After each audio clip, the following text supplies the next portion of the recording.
اعوذ باللہ من الشیطان الرجیم، بسم اللہ الرحمن الرحیم۔ السلام علیکم۔ خوابوں کی تعبیر چینل میں خوش آمدید۔ امید ہے اللہ کے کرم سے آپ سب خیریت سے ہوں گے۔ موضوع: خواب میں کودنا کیسا ہے؟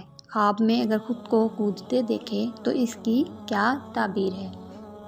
حضرت ابن سیرین رحمۃ اللہ علیہ نے فرمایا کہ اگر کوئی شخص خواب میں دیکھے کہ جگہ بہ جگہ کودتا پھرتا ہے تو اس امر کی دلیل ہے کہ اس کا حال پھرے گا، اور اگر دیکھے کہ دور کی جگہ پر کودا ہے تو دلیل ہے کہ دور کے سفر کو جائے گا، اور اگر دیکھے کودتے وقت ہاتھ میں لاٹھی ہے تو اس امر کی دلیل ہے کہ اس کا اعتماد کسی قوی شخص پر ہوگا۔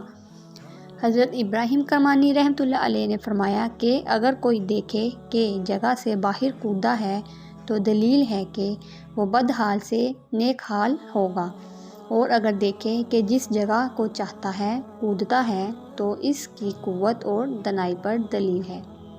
حضرت جابر مغربی رحمۃ اللہ علیہ نے فرمایا کہ اگر کوئی شخص دیکھے کہ پاکیزہ جگہ سے کودا ہے تو دلیل ہے کہ خراب حال سے صلاح حال ہوگا، اور اگر اس کے خلاف دیکھے تو اچھے حال سے بد حال ہوگا۔ ناظرین، یہ تھی آج کی ویڈیو۔ اس کے علاوہ اگر آپ کچھ اور معلوم کرنا چاہتے ہیں یا کسی بھی خواب کی تعبیر معلوم کرنا چاہتے ہیں تو کمنٹ میں پوچھ سکتے ہیں۔ اپنا بہت سارا خیال رکھیے گا، دعاؤں میں یاد رکھیے گا۔ اللہ تعالیٰ آپ کا حامی و ناصر ہو۔ اللہ حافظ۔